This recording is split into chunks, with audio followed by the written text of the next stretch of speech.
My name is Josh, and I'm 27. I've been working the night shift at a small warehouse on the outskirts of town for over a year now. The job isn't glamorous, but it's quiet, and I like the solitude. Most nights, it's just me and the hum of the machines. The occasional truck rolls in for deliveries.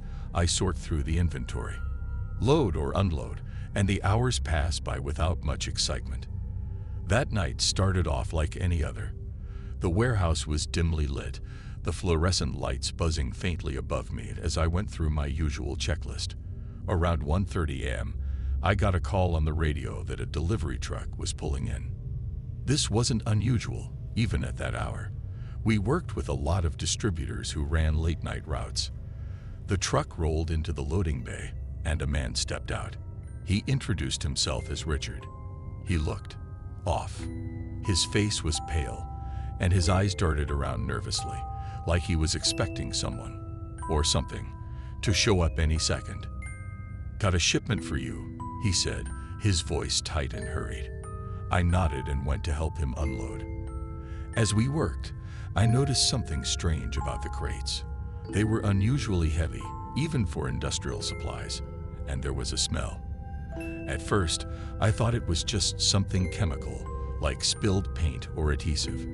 But the more I moved the crates, the stronger it got. An acrid, almost decaying odor that made my stomach churn. "Hey, what's in these?" I asked, trying to sound casual. Richard froze, his hands gripping the edge of a crate. "Just supplies," he said, too quickly. "Don't worry about it." But I was worried. Something didn't feel right. I gestured toward one of the crates that smelled the worst. "This one's leaking or something. Should I check it?" Richard's face went pale. "Don't open that one," he said, his voice sharp. "Just leave it. I'll take care of it." That should have been my cue to walk away. But curiosity got the better of me. As Richard turned to grab another box, I grabbed a crowbar and pried the lid off the crate.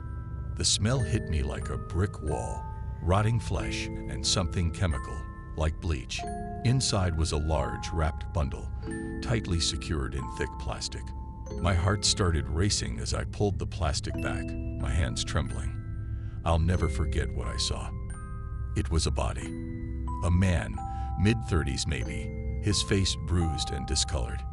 His arms were tied behind his back, and his clothes were soaked in dried blood. I stumbled backward, nearly dropping the crowbar. My mind was racing. What the hell was this? Why was there a body in a delivery crate? Before I could process anything, Richard noticed what I had done.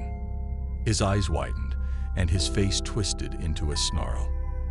"You shouldn't have opened it," he said, his voice low and dangerous. He lunged at me before I could react, knocking my phone out of my hand as I tried to call the police. I barely managed to dodge him, grabbing the crowbar as he pulled a knife from his pocket.